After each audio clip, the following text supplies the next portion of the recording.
Alrighty, what is going down, guys? Welcome to episode 2 of The Wrap. In today's edition, we're going to be discussing the Champions League qualifying playoff games. We're going to be discussing Brendan Rodgers' fate at Liverpool. We're going to be discussing De Gea's transfer saga, as well as a new Mourinho deal at Chelsea. Let's get it underway. Let's get it started. So yesterday, the Champions League playoff games were drawn, and there's a few good games in here. Yeah, absolutely. What games speak out to you? I think the games that are going to be good games. You got Lazio, Bayer Leverkusen. Yeah, Great that's a good game. You've also got Valencia, Monaco. Another great spectacle. Absolutely. You've also got Vienna versus Shakhtar. They're my 3 picks of games to watch this round. Not Manchester United, Club Brugge. Look, I think they've got it in the bag, to be honest. They'll win that. Manchester, yeah, I mean, hopefully they will, and they probably will. Yeah, exactly. I think it'll be really good for England just to see Man U in there. They really need some strong competition in the Champions League this year. Alright, let's just run through all these games, and we'll give our predictions of who's going to win. Yep. Possibly the score, and just what you're looking forward to in these games. Yeah, absolutely. Alright, so Lazio Leverkusen. Who do you think's going to win, and why? I'd probably say Leverkusen. The Italian teams haven't really been going too well in the Champions League, besides Juventus. Last year, Napoli got knocked out of the playoff stages. Leverkusen they've played in the Champions League last season, so they've got some experience. Lazio haven't been in there for a while now, so I just think Leverkusen will probably... Yeah, I think it's still going to be a close game, but Leverkusen will get the edge. Probably. Moving on, Celtic Malmo. Ibrahimovic's ex-club when he started out. This will be a pretty good game, I think. Oh yeah, I mean, I think Celtic will get this one. Yeah. They're obviously the better team here. Yeah, Malmo, they'll probably bring it to them. I remember last season they had some good games, but see how it goes from there. See how it goes, exactly. Manchester United, Club Brugge. Now, I'd assume Manchester United, should be an easy win for them. Yeah, I mean, you say that, but Champions League games are hard. It's their first... Not really. It's like one of their first few games, so... One of their first major games, I guess. Yeah. So it will... Yeah, look, they're probably going to win. They'll be the favourites. Club Brugge, they've gotten rid of some players, so... They're probably not at their strongest. Well, they got rid of their best goalkeeper. Yeah, Matty Ryan. Yeah, so, without him, who knows what's going to happen. We'll see. What about Valencia versus Monaco? That's a big game. I think this is a really good game. So, Matty Ryan from Bruges, he went to Valencia. Bit of a move, but I think this is going to be a really good game. Probably the one to watch in the whole tournament so far. I'm probably going to go with Valencia here. Really? Monaco got rid of a lot of players. Kondogbia. Is that it? Pretty much. Falcao. Oh, man. Yeah, well, Falcao's being off. I mean, yeah, but they're not the team they were to make it into the Champions League. I don't think they're a Champions League contending team, but I think they're fine in the group stage, but I want to go put them past that. Will they win this game? I think they will. I'm going to go against you and say Monaco will win. It is a close one, though. It's hard to say. Nah, yeah, I'm probably going to go with Valencia here. Okay. We'll remember this in about 2 weeks. And we shall see. We'll see how we go. We should make a bet, mate. And the last big game is probably Sporting versus CSKA Moscow. Will be a good game again. I think Moscow should get the win as well. And because I really do see them as a Champions League group stage, player. Moscow are hard to play against when you're versing them at home. Their home. In Moscow, it's very hard. Yeah, I'm probably going to go with Sporting here. Ooh, really? Another disagreement here, mate. Yeah. Interesting. Well, what about the other game, the Shakhtar and Vienna game? I'm going to go with Shakhtar. I don't know. They got rid of a lot of players in this transfer season. Douglas Costa, Luis Adriano, they're all gone. Yeah, 2 attacking, goal-scoring players. It will be interesting. It should be a good game as well, but I still think they're going to win it. They'll get the edge. Yeah, I'll probably put them to win it, but it'll be harder. They're a different team than what they were last year. Yeah, exactly. They won't go as far in the competition in terms of getting wins or in the group stage. Oh, yeah, definitely not. So in other news, De Gea has been left out in the cold of Manchester United's starting lineup against Tottenham. Does this mean he's going to go? And what do you think? Louis van Gaal basically said this morning that his team are victims in Madrid's pursuit of De Gea, which is a little bit weird. So, De Gea arrived at Old Trafford from Atletico Madrid in 2011 for a fee of just around £18 million. What do you think he's worth now? What do you think he'll realistically sell for? I'd say around 40 million. 40 million for a goalkeeper. One of the best goalkeepers around, young goalkeepers. Yeah, okay, alright. The reason why this transfer has been out for so long is because they're asking for money, and they have to pay the money. It's all about money. Yeah, so basically saying Man U pays for all their players, but they never receive a lot of money when they're selling players. Yeah, I guess so. Fair enough. Arguing with what he said. I don't know why, but they just sold Di Maria for 60 mil. Yeah, what? And they're not getting enough money? Come on. Di Maria's not even worth 60 mil, man. I'd say he's worth probably 35. Bit high for him. Bit much, but PSG, they have the money, so it's fine. Yeah, Manchester United, they have a lot of money to spend and just don't agree with these comments here. Van Gaal's also come out and said that they need 2 players, including a goalkeeper. So this pretty much settles it right here. Yeah. De Gea's out. I'm assuming, 9 out of 10 likelihood of leaving the club? Yeah, probably around there. Maybe an 8.5. Oh, okay. Bit different, don't you, mate?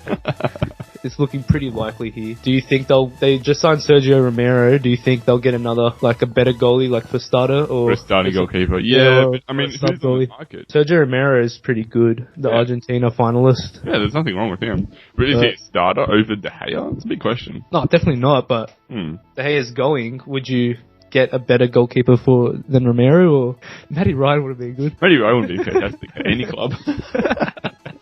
Real Madrid starting, Matty Ryan, not bad.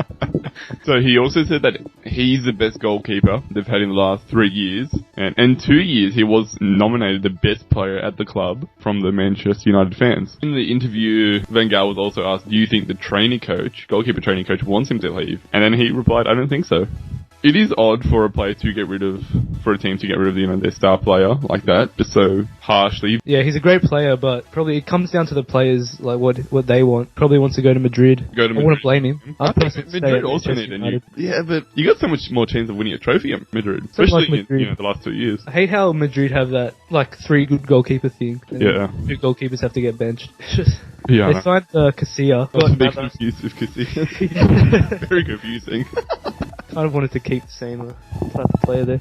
No, but they also got Navas, who's pretty good, but I mean, De Gea will obviously be the starter there if he goes. Yeah, but they also have 2 fantastic world-class goalkeepers on the bench. Yeah, exactly. I don't think that's fair on the players. And he won't probably play every game, of course. So you're going to be playing every single game at Man U, pretty much. Or you can go to Real and sit on the bench, one every 6 games, probably. No, I don't think he'll sit on the bench, because he's obviously clearly the better player out of all of them. Yeah, no doubt. If it was like last year with Casilla, it would have been different. He would have probably started a few games. So do you think that getting rid of De Gea will hinder Man U's chances of competing for the title this year? Yeah, it will affect them. It really will. I mean, yeah, you need a good goalkeeper. Oh, of course. You can be the best team in the world and have a shit goalkeeper. You're still going to be a shit team. De Gea's been fantastic.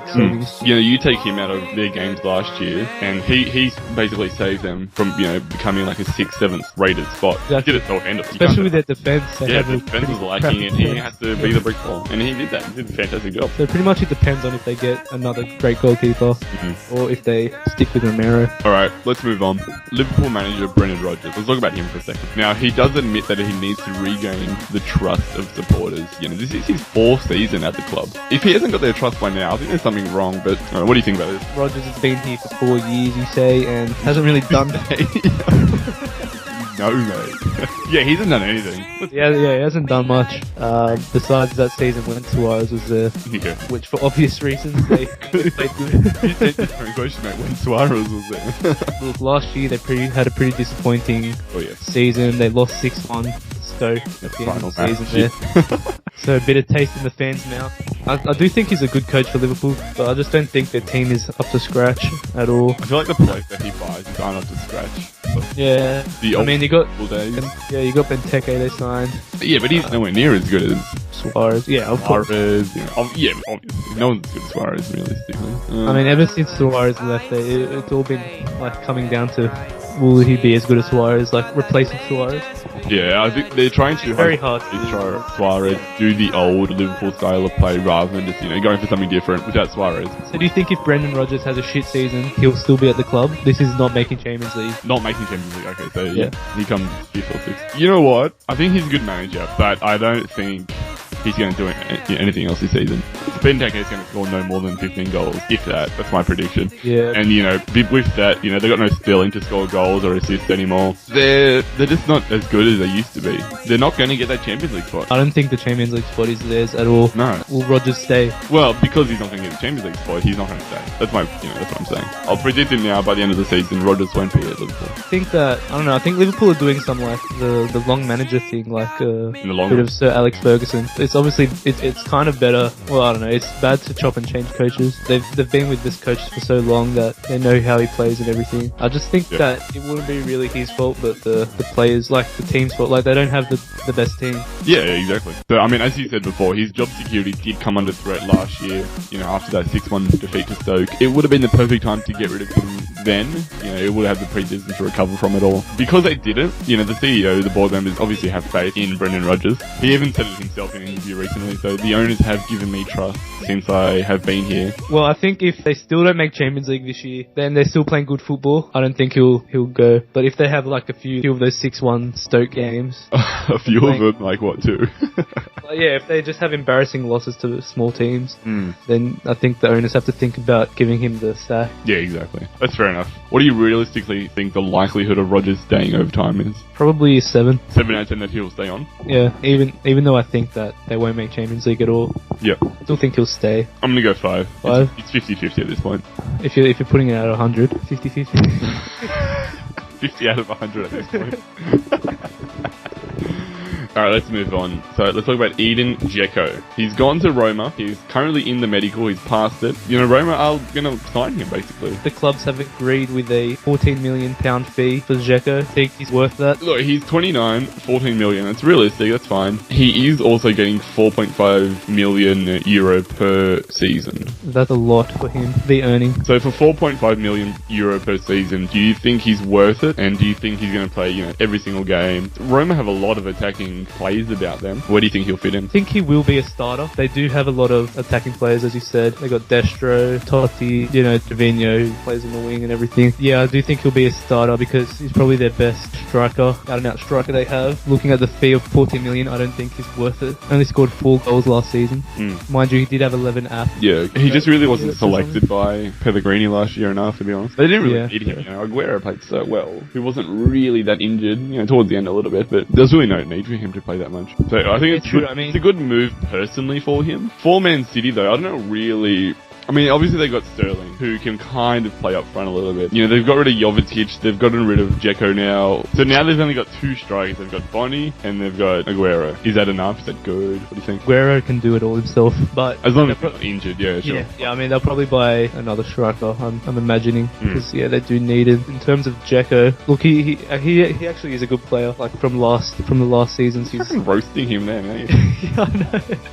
He's 29 years old, just passing his peak, going into his 30s. Yeah, the thing that I have a problem with this contract is it is a 5-year deal for a 29-year-old player. He's going to be 34 when the contract ends. I think that's too much. It should have been a 3-year deal. His form will be dropping a bit. It's already decreasing, so why would they buy him 5 years? I don't know. Kind of do need a striker, Roma, out-and-out striker. It'll be interesting for him. So do you think they can get that top 3 spot again? They'll probably get the top 3 spot. They've been playing great football past 2 seasons, so they have made a few great additions. Yeah, no doubt they can do it again. Alright, so our final news article.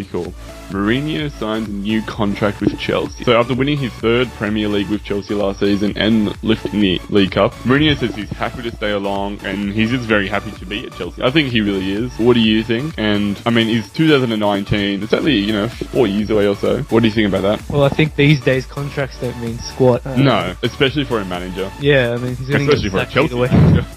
I mean, if he loses, 10 games in a row, he's going to get the sack. Doesn't matter if he has a contract for, 40 years. He's going to get the sack. Of course. Well, he said that he has a better relationship with Abramovich now. Yeah, 100%. I don't see him staying till 2019, to be honest. Oh, really? So where do you think he's going to lift off? Maybe in about 2 or 3 more years. What, go back to Madrid? Yeah, I just don't see him as a long-term manager. He hasn't really stayed at a club more than 4 years, has he? Well, I mean, what he's really good at is just coming in for a short term, buying a lot of players, selling a lot of players. Yeah. They're redoing the squad, focusing on, a lot of different things that normal managers don't focus on. And then he wins. And then, he'll play the next season, lose a few games, and then he'll get the sack. It's pretty much a cycle of Mourinho. I mean, I don't think he's that type of manager to build a team up. Not from youth, but from a short-term point of view. Of course. Yeah. He's a manager you buy for. Look at Inter. They wanted to win the Champions League. He brought players for that. Yeah, exactly. Even, you look at the last 2 years with Chelsea, he's gotten rid of De Bruyne, he's gotten rid of Schürrle, he's gotten rid of David Luiz, he got rid of Felipe Luiz, he's gotten rid of Peter Cech. He's completely, revamped revamp the squad. What he does best, he gets a good team and he makes them a super team. Yeah, exactly. I would like to see him play as a middle league. Yeah, that would be very interesting. Yeah. Do you think he would be the same manager? Like, do you think he could still win titles? No, he's going to have to change his tactics because obviously they don't have the financial backing that Chelsea do, that, Real do. So you don't think he'll be the quote-unquote special one? With a middle table club, so to speak. I would like to see it happen, but I don't think it will because he's so, he's a superstar himself. Yeah, but do you think he can win with? No, I'm sure he could. The league straight away, no. But, that he will get the financial backing, possibly, because as soon as, he swoops in there, a buyer will come in, buy the club, give him money, and then they'll win. Fair enough. He's come out and said he would stay as long as Mr. Abramovich wants him there. I think he said that before at different clubs, but... And that's pretty much how it works. He owns the final call, which makes sense, but... Probably just redid the deal to get... He's probably getting a bigger paycheck. Oh, of course he is, yeah. Do you think Chelsea can win the Champions League this season? They were one of the favourites last season before the... Look, only because Diego Costa is so injury prone at the moment, and I don't think Remy and Falcao are Champions League winners in their own rights. I don't think so. If Costa can come, free of his injuries towards the end of the season, then, they've got a good chance. Fair enough. At this point, the league's better start. Costa's been, holding his injury for a while now. It's getting worse, you could say. He's missing out on the first few games of the season, apparently. I don't think it's going to be good news for Chelsea in the long term. For Costa, anyway. Do you think they'll sign a new striker? Is 4 too much if Costa does, become out of his contract? I think it's too much. Like, Man City had 4 last year, though. But look how much Džeko played. 11 games. Yeah, it's a bit of a waste. He obviously shouldn't play much. Yeah, okay. Are you better off having too many players or not enough? That's what Mourinho is really questioning. Well, obviously, better for the team to have more players, but if you have to play themselves... Yeah, it's not good for the personal morale. Unless they really want to fight and stay at the club. You have to have a good fighting mentality for that as a player. Yeah, exactly. Which a lot of players in this current day don't really want to do, unfortunately. That's the sad thing. You look at Kevin De Bruyne, who left Chelsea because he was mentally weak. He just didn't want to fight for his position at Chelsea. He was competing with Oscar, William, and he just didn't want to compete. I mean, it's fair enough for the player, really. Yeah, well... Would you bash a player for saying that he wants to play game time? No, from a manager pretty much point of what view... Mourinho was saying. Yeah, I know, but... So if you want to be in a winning team, you have to do that, but... At the end of the day, Mourinho just picked who was currently the best player at the time, and sometimes it wasn't De Bruyne. Exactly. Anyway. I think we will wrap it up here. Yeah, we'll wrap it up. If you enjoyed this episode, we'll be back in the future, every few days or so, discussing the news articles and wrapping up the week, pretty much, yeah. We'll also have some team previews and other things to look forward to. So don't forget to subscribe, like and comment, all that other fun stuff. See you guys. See ya.